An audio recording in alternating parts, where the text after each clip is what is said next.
大家平安，欢迎收听迦南之声，我是尤伯牧师。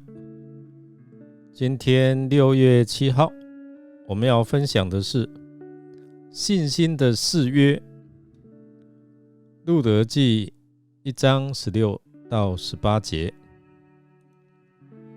先来读今天的金句，在诗篇16篇第2节。弟兄姐妹们一起来读。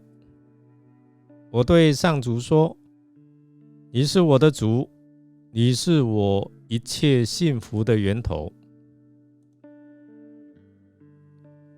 每一次在圣礼典洗礼的时候，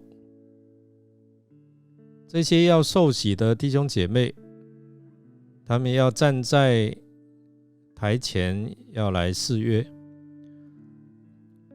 这时候牧师就会问这些要受洗的弟兄姐妹，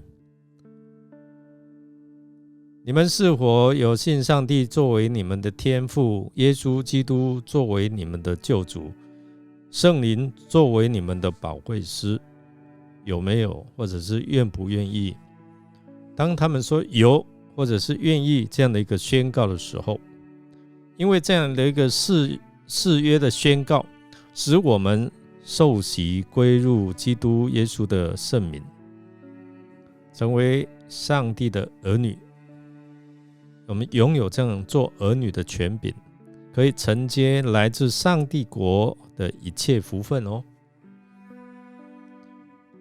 我们看拿俄米再三给路得自由的选择，劝他不必再跟随下去哦。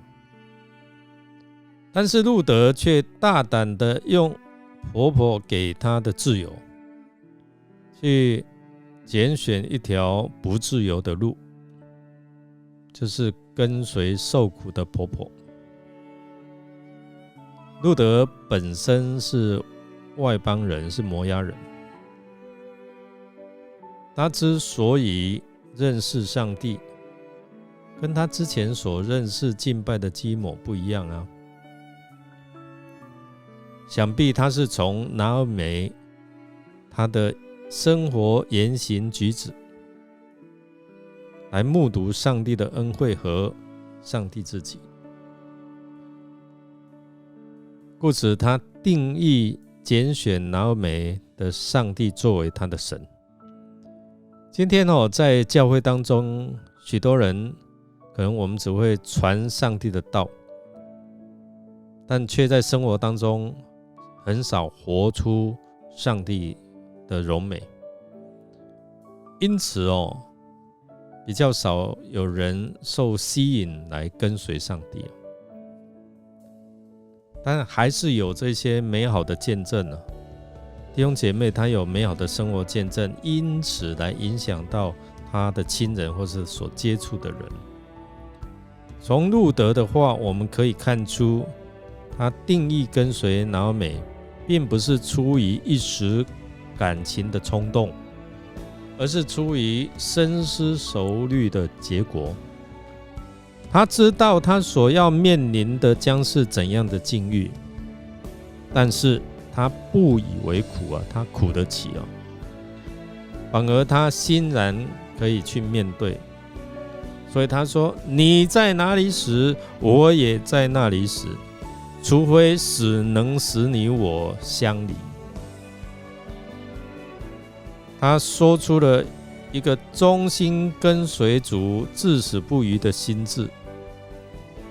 然后他再三要求路得照着俄尔巴的榜样，你就跟你的嫂嫂一样回去了。事实上，路得留在他的同胞当中是最适合不过的。外加世上的智慧认为，基抹的敬拜者理当留在敬拜他的神之地。但是我们看到路得，他坚持要与拿俄米相依为命。作者在这里记录了路得的话，显示他对于信实、决心和爱心的委身，这真的是成为美好的经典承诺。路德他定义一生要与拿俄美同甘共苦，与他一起奔走前面的艰难道路，回去重建家园和未来的不确定性，但是他相信他的神。这是愿一生至死永不分离的信实委身的应许。甚至离世后，他说仍然在一起，一家人葬在同一个墓地。至少古代巴勒斯坦地区的人是如此。我们也可以假定路德的同胞有同样的习俗。路德已下定决心，没有任何事，包括死亡，能将他与拿俄美分开。在对拿俄美所做的爱心及信心的承诺当中，一起回家，一起重建家园，同生共死。它的核心意义就是承诺要敬拜拿俄美的神。路德或许想到入境需要随俗，去到伯利恒就需要承认伯利恒的上帝，可是他的信心显然较此更深一层。当他口头承认相信上帝的时候，他用了拿俄美立约之神的名字，在发誓，这个誓约也同样用了这位上帝的名字。愿耶和华重重地降罚于我。他表示，他若违反这样的誓言，愿接受耶和华的惩罚。哇，这样的一个宣告是多么美啊！拿俄美他的生活见证多么有影响力，甚至处于逆境的时候，都能够指出耶和华上帝拥有至高无上的统管权。透过拿俄美的见证，让人看见上帝的恩典。路德现在对拿俄美的神也有同样的信心，他自认为他自己也是与耶和华立约的子民一样。弟兄姐妹，期盼我们每一个人都能够成为上帝的儿女，我们都能够信靠这位永活的真神。我们来默想，路德用承诺的言语向拿俄美表达他的爱与忠诚。我们是否用言语向我们的亲人表达我对他们的爱跟支持呢？如果没有，我们可以从路德的身上学到什么功课呢？让我们一起来祷告。赐下各样恩典的上帝，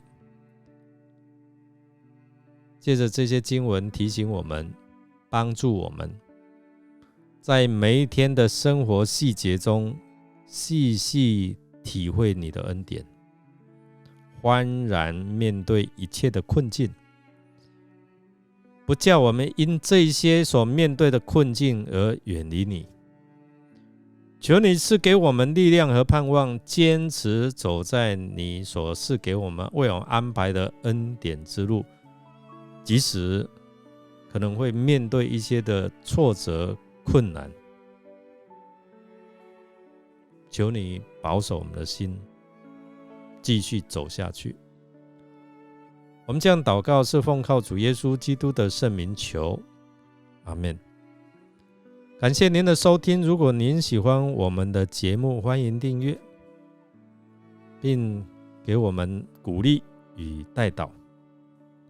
我是尤伯牧师，祝福您抓住上帝的恩典，成为上帝的儿女，也赐给你有平安、健康、喜乐，我们下次再见哦。